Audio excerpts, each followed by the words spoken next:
Redeemed, rehabilitated, and real entertaining.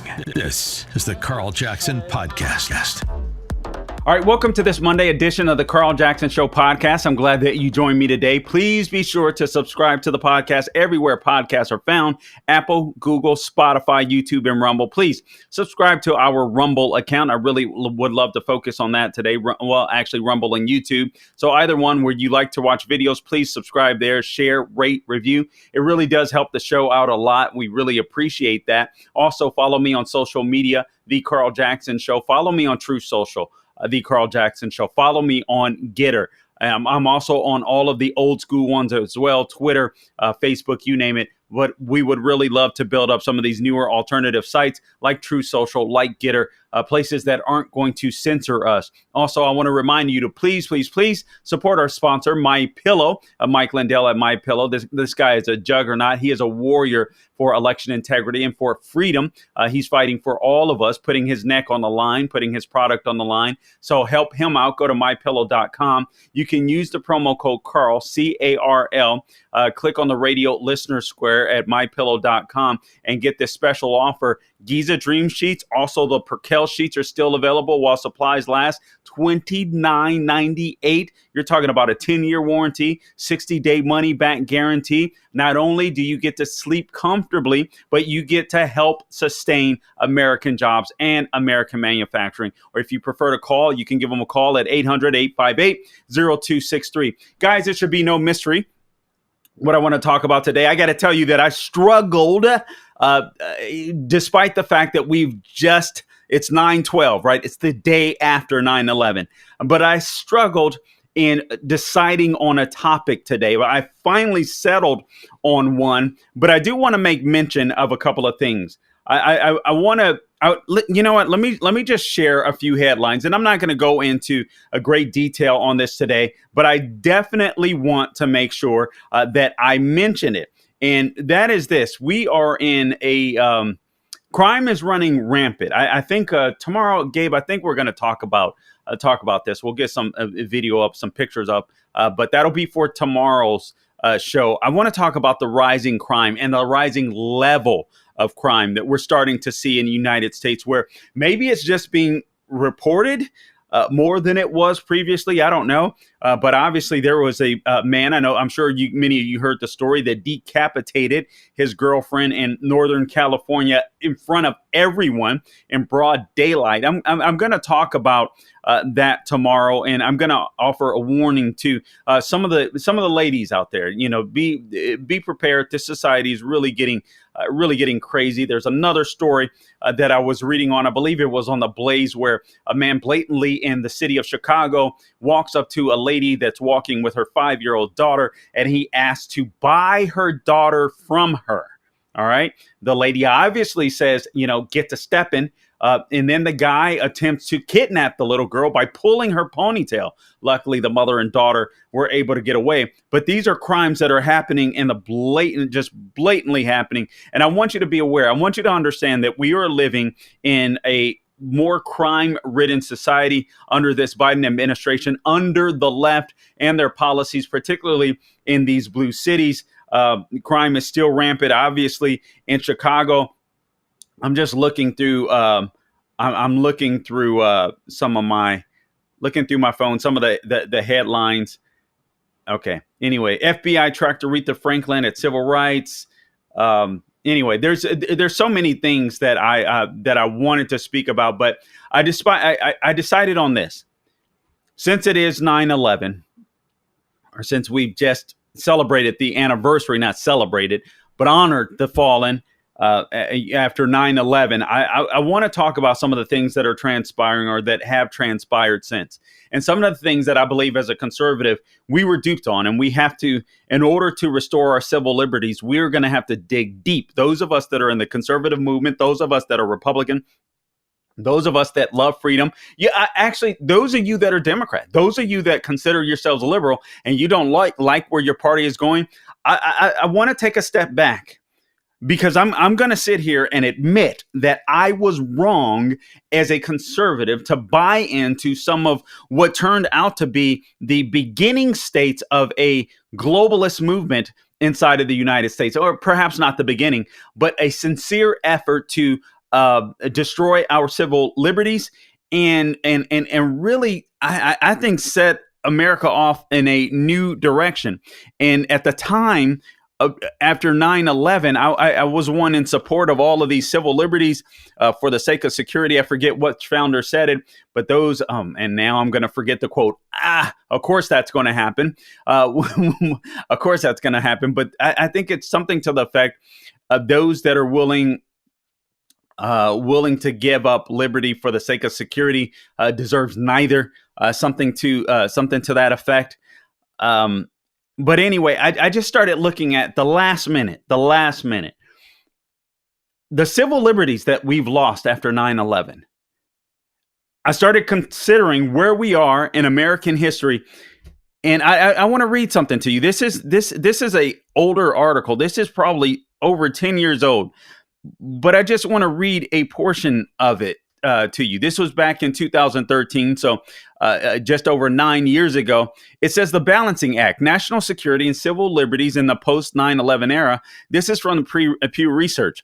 The revelations that Obama, again, this is 9 years old, okay? The revelations that Obama administration secretly collected phone records and accessed the internet activity of millions of Americans have raised new questions about the public's willingness to sacrifice civil liberties in the interest of national security. Since 9/11, Americans generally have valued protection from terrorism over civil liberties, yet they also have expressed concerns over government overreach and intrusions on their personal privacy.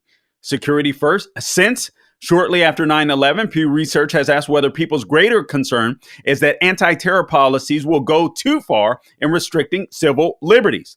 I believe they have, or that they won't go far enough in adequately protecting the country. The balance of opinion has consistently favored, again, this is 9 years old, favored protection. Most recently, in 2010, 47% said they were more concerned that government policies have not gone far enough to adequately protect the country, while 32% said they were more concerned that, quote, they have gone too far in restricting the average person's civil liberties. Now, I got to tell you that after 9/11 happened, I was like, man, let's go after these fools, whatever it takes. I think we were all on board. Patriot Act, rah, rah, rah, all of that kind of good stuff. But now we've seen a lot of these civil liberties that have been used against Americans. And I just got to be honest with you. We live in a different society where God has been kicked out of our country. Morality has been kicked out of our country. Political correctness seems to be king. And now we have to wonder, all right, are the people in charge, are they really ethical? Are they moral people? And the problem is, that's not been the case. We see what's happening with the Trump situation and the raid at Mar-a-Lago. We see what's happening with the J6 protesters. So I decided what I want to do today is take a look at, and this is from the ACLU.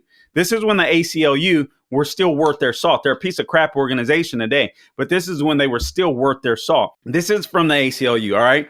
Top 10 abuses of power since 9/11. Now, I decided this topic at the very last minute, so bear with me. I'm going to have to do some reading, but I promise you, I will keep it minimal as to not bore you. I don't want to be bored either, but I just started thinking of this and all of these things. I couldn't make up my mind. What do you talk about? Obviously, 9/11 is a big story, but what are you talking about when you know a million other people on radio or in podcasting are going to be talking about 9/11? And by the grace of God, it hit me. But I went through these topics, and it's the ACLU. They veer towards the left. All right. They always have. But they did a lot of great things, too. And we can't ignore that. I love the ACLJ, Jay Sekulo's organization, but I'd be lying to say that the ACLU didn't do some good things in the past. And now I'm going back and I'm looking at some of the things that they make mention of. And I'm like, man, I agree with a lot more of these issues today than back then. And that's because we know now that there is a deep state. It's not conspiracy theory. We have some serious, unethical, immoral people that are left-wing radicals operating inside of our Justice Department. Not to mention the head of the Justice Department in Merrick Garland. Not to mention the head of the FBI and Christopher Wray. I mean, it's crazy. But let's just go back and let's look at some of these abuses. And the reason why I mention this, guys, is because I want you to understand that we are in a hell of a fight to regain our civil liberties. And there's no innocent party. Republicans aren't innocent, as you as will attest to here. Democrats are certainly not innocent, but I got to tell you, I was wrong about some of the things that Democrats were talking about back then. Because I assumed that our guys were decent and moral people, and many of them were. There's no doubt. Many of them had good intentions. But what happens when you give the government power? The government embraces that power. The government never relinquishes that power. And when I say government, I'm talking about the politicians in Washington, D.C., in state capitals even. People love power. Politicians are easily drunken with power. Let me read you. Here's the top 10 abuses of power since 9/11. Again, and this article is over 10 years old in and of itself, I believe. But anyway, here's what the ACLU had to say. Actually, it's even older. I think this was just 6 or 7 years after 9/11. So you're talking about 2007, 2008. Warrantless wiretapping. Top 10 abuses of the power since 9/11. Warrantless wiretapping. And I'm mentioning this is because I want you to understand that as I look back on 9/11 today, I think 9/11 was one of the first major COVID lockdowns. What you nut? What are you talking about? Okay, here's what I mean by that. Never let a crisis go to waste. Remember, the left told us, never let a crisis go to waste. What if Republicans did the same thing? This is hard to embrace, but we have to understand, as crazy as this sounds, Gabe, I almost hate saying this, but there is a global elite. I never thought I'd be here, but this is where I am. And I'm not gonna sit here and lie to you. I'm not gonna be politically correct. I'm gonna be a straight shooter. This is your daily dose of objective truth in the world of lies, and I'm not gonna be one of those liars, regardless of whether it hurts my quote unquote party or not. I really don't care. I told you last week that, you know, we're no longer in a fight for it. It's no longer Dem versus Republican. It's no longer even left versus right. We are in a fight for good versus evil, and we're going to be destroyed from within if we don't fight back. Wireless wiretapping or warrantless wiretapping. I'm sorry, wireless wiretapping. Warrantless wiretapping. In December 2005, the New York Times reported the National Security Agency, the NSA, was tapping into telephone calls of Americans without a warrant in violation of federal statutes and the Constitution. Furthermore, the agency had also gained direct access to the telecommunications infrastructure through some of America's largest companies. The program was confirmed by President Bush and other officials who boldly insisted, in the face of all precedent and the common understanding of the law, that the program was legal.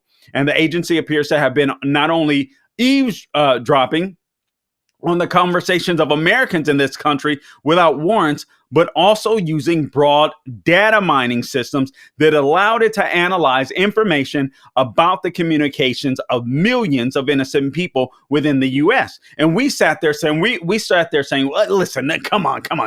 If we got to submit to some of this in order to find Islamic terrorists, because I want you to understand, isn't this so funny? On 9/11, I'm reminded that this past 9/11 now, I'm reminded that we started off searching for quote unquote Islamic terrorists. And I'm totally okay with that. I'm one of these people that are okay with racial profiling in the name of security. But I'm not in favor of unlawful things taking place. I'm not naive. And I don't think any of us should be naive. But we do need to question our government. And we do need to make sure that when government is putting policies in place, we have to look at those policies and say, wait a minute. In the long run, when we get past this situation, is the government going to be able to use this particular power to abuse their power? And if so, If we have to put something in place to protect American citizens, there needs to be a clear deadline, or it shouldn't happen at all. So we looked at warrantless wiretap. Oh, there's too many people. They're never going to come after us. They're just trying to. Well, they're looking for keywords or what? No, they're spying on us at will, whenever they want. Americans that they want to shut up. The bureaucratic state. They want you to shut up. If they want you to silence you, if they want to intimidate you, they know exactly where to go. They know everything about us. There is no privacy anymore. And these are the things that we have to start pushing back on, or America's finished. And so I say that 9/11 was the first COVID lockdown because essentially the same thing that these powerful politicians did in the aftermath and the elites in this country and around the world is they used 9/11, they used a crisis to gain more power for themselves, and we can't be naive of that. In August 2006, in a lawsuit brought by the ACLU, a federal judge in Detroit found the program both unconstitutional and illegal. The U.S. Court of Appeals for the Sixth Circuit overturned that decision because it found that the plaintiffs could not prove with certainty they were wiretapped, but they did not rule out on the legality of the program. The ACLU, this is going back to 2007, is considering an appeal. In the meantime, the 110th Congress chose basically to sanction the exact same program in August of 2007. The law that makes the warrantless wiretapping program legal is scheduled to sunset in February 2008, although Congress plans to take up legislation before then. Yeah. Sounds like it's here to stay. Or it is here to stay, or it has stayed. Torture, kidnapping, and detention. Number 2, top 10 abuses of power since 9/11. In the years since 9/11, our government has illegally kidnapped, detained, and tortured numerous prisoners. Now, this is the ACLU. The government continues to claim that it has the power to designate anyone, including Americans, as enemy combatants without charge. Now, I will say this because not all of this stuff that I'm going to disagree with. I'm sorry, when it comes to Islamic terrorists that were involved in the 9/11 attack, when it comes to any terrorists, foreign terrorists that are threatening Americans in a menacing way, I'm okay with wiretapping if they get a warrant for those particular people. I know this is going to offend some of you guys, so you may want to clog your ears. If it takes, who was this guy now? Al-Zawahiri. If it took a little waterboarding to get information so more Americans couldn't be killed, I know some of you will disagree with me. Sorry. So what? I'm okay with that. I'm like, we can make it a little easier for them, make them almost drown on Kool-Aid, whatever. But no, I'm sorry. There's times where I'm going to be for it, but I'm not for this blanket power that Americans were given, that American politicians were given, that the deep state was giving. I believe there was a University of South Florida professor, if I'm not mistaken, that had ties to one of these terrorist organizations. I can't remember which. I can't remember if it was Hamas or ISIS but anyway, he was operating in the Middle East, and eventually Barack Obama bombed him with some type of missile. Now, we spent way too much money bombing that fool. We could have just used a bullet and saved ourselves millions and millions of dollars. But nonetheless, he traveled from the United States into one of those Middle Eastern countries, and he was basically a terrorist. And so I'm like, okay, he was an American citizen, but he was a terrorist. He went over there to start some stuff. Okay, kill him. Have no problem with that. But we do need to understand that we need to question absolutely everything at this point going forward. And so as much as I want to remember the heroism of 9/11 and the lives that are lost, and I want to remember Pennsylvania, I want to remember the Twin Towers and those at Flight 93, just heroes. Some knew what was coming, others didn't. Many jumped to their deaths during when the Twin Towers were hit, having to decide whether or not to be burned to death or jump stories and stories high. Just absolutely unbelievable. This goes on to say, since 2002, some enemy combatants have been held at Guantanamo Bay and elsewhere. in some cases without access by the Red Cross. Investigations into other military detention centers have revealed severe human rights abuses and violations of international law, such as the Geneva Convention. Now, these are the people at Guantanamo Bay. I'm sorry, I don't care. They were involved in terrorism, honest to God terrorism. I really don't care. But we do need to be mindful of all of these things, and it's okay to question. I remember blindly not questioning the Bush administration on any of this stuff. And now I wholeheartedly wish I would have. People that were speaking up, Rand Paul, whom I thought were a little wacky. They were right on these issues.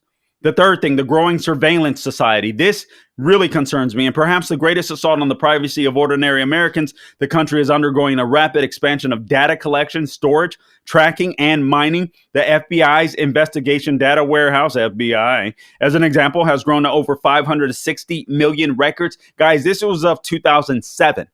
Over and above the invasion of privacy represented by any one specific program, a combination of new technologies, expanded government powers, and expanded private sector data collections efforts is creating a new surveillance society that is unlike anything Americans have seen before. Now, if I can find this, I was just doing a lot of quick reading this morning. I think this is it. But the ACLU again, how did I do this? They tend to lean towards the left. I just screwed this up. All right, I'll have to come back to this because I just screwed this up somehow. But basically, in the New York ACLU, has talked about the growing surveillance state and cameras everywhere in New York City. And you look at the crime today and you're like, man, maybe that's needed. I mean, the crime in New York City, Chicago, places in California that are just in blue cities across the country are just exponentially high. And, the New York Police Department at the time, they used some type of law to basically put cameras everywhere. And they started militarizing whatever wasn't used in the forever war, if you will, in the Middle East. They started using some of this equipment. Now, some of the equipment, military equipment, I can tell you at the time, I was like, hey, you know what? If you got to use military equipment, then so be it. In order to get, you have crazy people, you have people that are really trying to harm Americans, so be it. But now I'm looking at all this stuff and I'm like, whoa. You know what? You wouldn't need tons of cameras in New York. You wouldn't need this major surveillance state that the NYPD okayed. That was the local example, or that is the local example. You wouldn't need that if people were allowed to, dare I say, carry a firearm to protect themselves. If New York City was willing to adapt, I don't know, the Bill of Rights, America would be a safer place. New York City, our big cities, our major cities would be a safer place. And perhaps you wouldn't need a surveillance state, which I don't think you need. And now when I think of surveillance state, I think of China. It's a complete surveillance state. I mean, you can't fart without them knowing, how it smells in China. It's insane. It says, over and above the invasion of privacy represented by any one specific program, a combination of new technologies, expanded government powers, and expanded private sector data collection efforts is creating a new surveillance society that is unlike anything Americans have seen before. Not to mention now we voluntarily give up our information. We give it up to Facebook. We give it up. You get an iPhone. These people, you can't trust any of these people. There's a story. I'm going to do I'll add it as part of a podcast, if not fully focus on it at some point in time this week, where Facebook, all of your information on Facebook, they don't know where it's gone. It's been taken. They don't know how they were unable to protect it. It's insane. But this is where we're at. All right, so we've covered so far the growing surveillance state. We've covered torture, kidnapping, and detention. And some of these you may agree or disagree with. A warrantless wiretapping is another one that we've covered. But yet and still, this is, as we go forward, we're going to have to question everything, because the left, or the elite, I should say, are always going to use a crisis to gain more power for themselves. We see where they want to go now, and we have to get ahead of these fools. We're playing from behind at this point. The abuse of the Patriot Act. Remember how patriotic that sounded at the time? Several provisions of the Patriot Act were set to expire at the end of 2005. That didn't happen, despite opposition from across the political spectrum and more than 400 community and state resolutions expressing concern about the Patriot Act. Congress reauthorized the law without reforming its most flawed provisions to bring these extraordinary powers back in line with the Constitution. Since then, the Justice Department's Inspector General found that the FBI has issued hundreds of thousands of national security letters, a majority against U.S. persons. Guys, this was 7 years after 9/11. How much more now? Now that we know we have a deep state, the abuses that we see these J6 protesters enduring in prison or in jail, confined, 18 months, solitary confinement, without even getting to see a judge. A lot of these people are being held. They were protesters. They weren't violent. Many of them walked into the Capitol, ushered in, oftentimes, by some of the police on staff there. And now their lives are totally destroyed. Totally destroyed. And they're being mentally tortured, if not physically, in some cases. We thought the Patriot Act was a good thing. We had everything we needed to fight terrorism. We just needed the will. We just needed the will. Government secrecy. The Bush administration has been one of the most secretive and non-transparent in our history. The Freedom of Information Act has been weakened. The administration has led a campaign of reclassification and increased secrecy by federal agencies, expansion of a catch-all category of sensitive but unclassified, quote unquote, and has made sweeping claims of state secrets, quote unquote, to stymie judicial review of many of its policies that infringe on civil liberties. It even refused to grant government investigators the security clearances they needed to investigate the illegal and unconstitutional NSA wiretapping program. The administration has also expressed interest in prosecuting journalists under the Espionage Act of 1917. See, it doesn't matter who's in power. Now, I do believe right after 9/11 that perhaps some things needed to stay secret. Perhaps they did. But I will never blindly just go along with anyone, regardless of party, when it comes to destroying or diminishing our civil liberties. Real ID, the 2005 Real ID Act, number 6, rammed through Congress by being attached to an unrelated must-pass, quote-unquote, bill, lays the foundation for a national ID card and makes it more difficult for persecuted people to seek asylum. All right, so now, again, this is ACLU, so some of this stuff you're going to agree with, some you're going to disagree with, but nonetheless, we should be able to debate regardless of your political persuasion, and we should be able to question government. I'm okay with the left questioning government or liberals questioning government. We should be okay with that.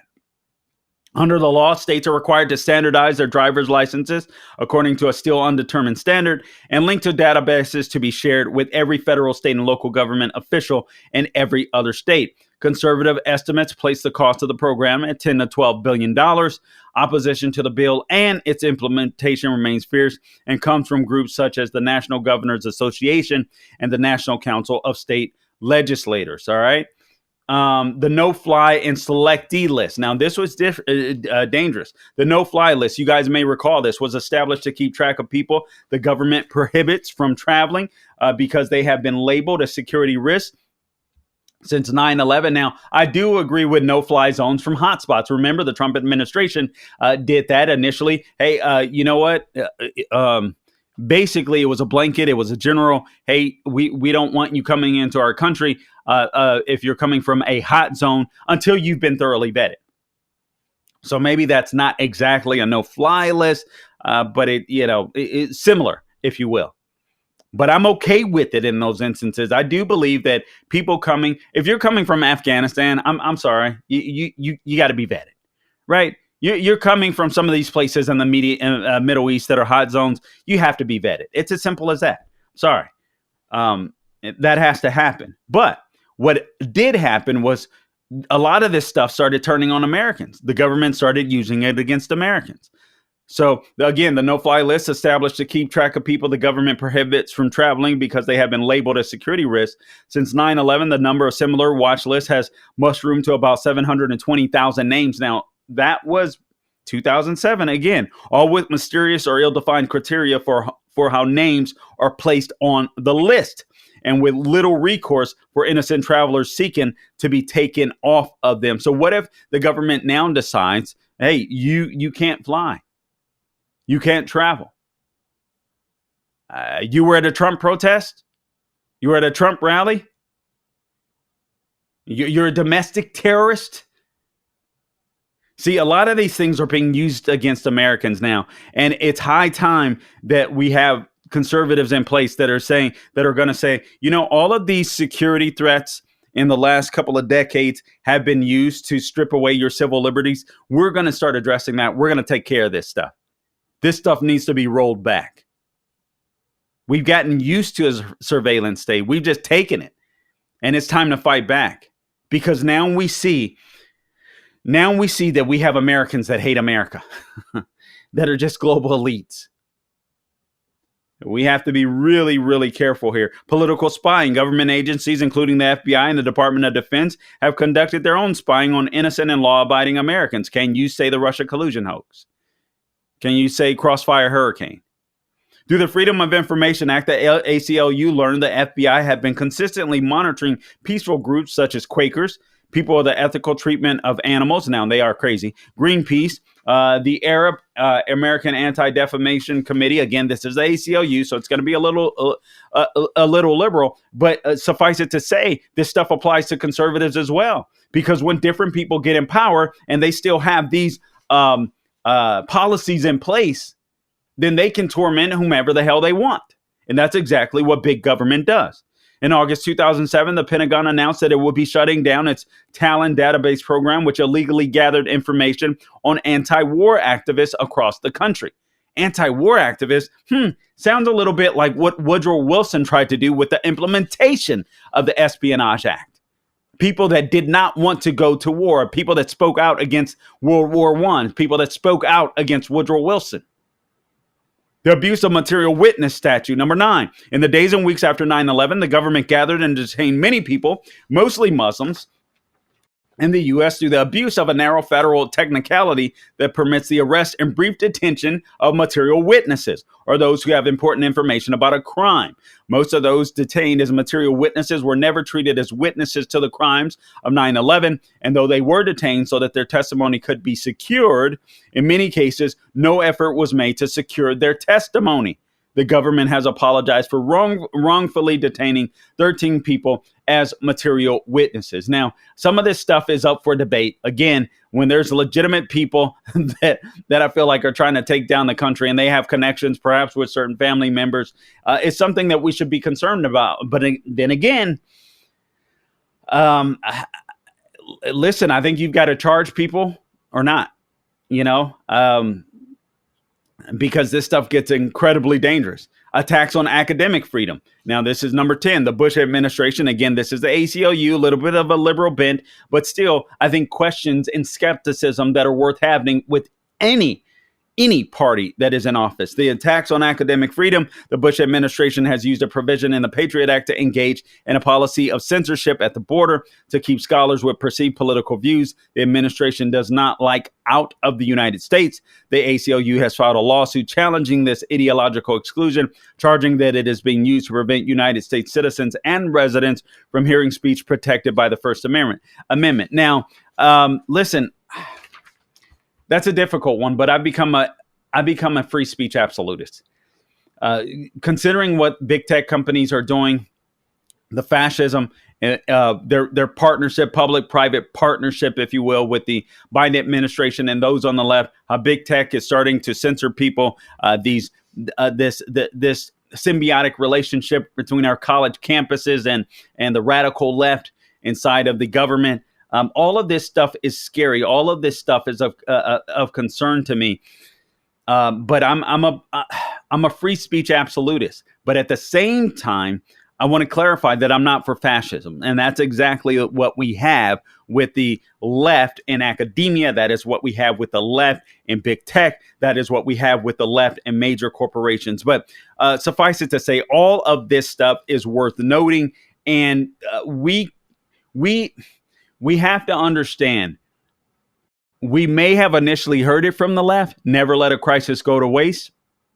But now that we know there is a deep state, now that we know there are elitists and global elitists within both parties, you have to ask yourself, okay, does this particular, whatever's happened, whatever's transpired, is it 9/11? Is it COVID lockdowns? Is it climate change? What is the government trying to do? What is their aim ultimately? How do I lose, or do I lose, civil liberties? And if the answer is yes, then we have to fight back. Sadly, 9/11 taught us that there are real enemies that hate the United States, that hate America, that want to destroy us. But I think it's also taught us that there are enemies that exist within our own government that care more about their own power than they do about the American people. And to that end, we cannot allow them to gain more power. We cannot allow them to use a crisis to gain more power for themselves. 9/11, Patriot Act, COVID lockdowns, these emergency powers, climate change. I think that's the fight we need to be fighting right now as conservatives. I'm actually going to talk about that on my radio show, and I'll keep harping on that. But these are just some things that I want you to keep in mind. Again, top 10 abuses of power since 9/11, warrantless wiretapping, just to recap, torture, kidnapping, and detention. You may not agree with all of these. I didn't, but we should be aware of them. We should be aware of the deep state. We should be aware of how the bureaucratic apparatus, these global elites within our own government, have used crises in order to gain power for themselves. Number 3, the growing surveillance society. Number 4, the abuse of the Patriot Act. Number 5, government secrecy. Number 6, real ID. Number 7, no-fly and selectee list. Number 8, political spying. Number 9, abuse of material witness statute. Number 10, attacks on academic freedom. These are things that we can all look at now and say, you know what? Maybe we need to stop fighting against each other as much, those of us that are conservative, those of us that are liberal, and really look at the powers that the government is trying to gain for themselves at the expense of our own civil liberties. Guys, I hope you have enjoyed this edition of the Carl Jackson Show podcast. A little different. Listen, I appreciate you bearing with me.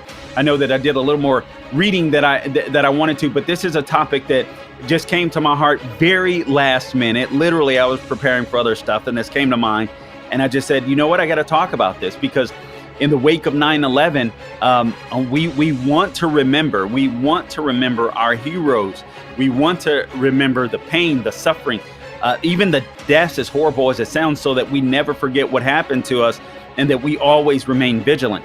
But at the same time, we have to remember what the global elite and what big government attempted to do to us after 9/11, and that is to take away our civil liberties. Basically set off a chain reaction that I think we see happening today, where it's emboldened the World Economic Forum, it's emboldened the UN, it's emboldened the World Health Organization, and it's emboldened the global elitists across the globe. Anyway, guys, appreciate you tuning in. Be sure to subscribe to the podcast. Go to youtube.com, go to rumble.com, subscribe, like, rate, and review them. That really helps us out. Also, follow me on Instagram, The Carl Jackson Show. Follow me on True Social, The Carl Jackson Show. Follow me on Getter, The Carl Jackson Show. And everywhere else that I am, you can find me, Facebook, Twitter, etc. The Carl Jackson Show. But Instagram, and also Getter and True Social. Really would love to build there. If you want to follow me there, I'd appreciate it. You can even message me there. I try to get to as many messages as possible.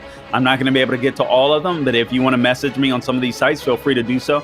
And I will try to respond. It'll actually be me. So I will try to respond. I can't respond to everything, but I do look through them. I'll put it that way. I do look through them. So I appreciate that. Also, support our friends at MyPillow. Support Mike Lindell, American patriot, fighting for election integrity, fighting for your freedom. Also, you want to get a good night's rest. You want to feel comfortable while you go to sleep. Make sure you take advantage of these deals with the Giza Dream Sheets and with the Perkel Sheets, now only $29.98. All you have to do is go to mypillow.com, click on that radio listener square, use the promo code Carl, C-A-R-L, spelled the right way, by the way. All right, so C-A-R-L, or call 800-858-0263 and use that promo code Carl. And you know what? Shop early for Christmas. It wouldn't be a bad idea. And you can use that promo code on mypillow.com with any purchase you'd like to make on the website. Guys, until next time, don't grow weary doing good, and God bless you.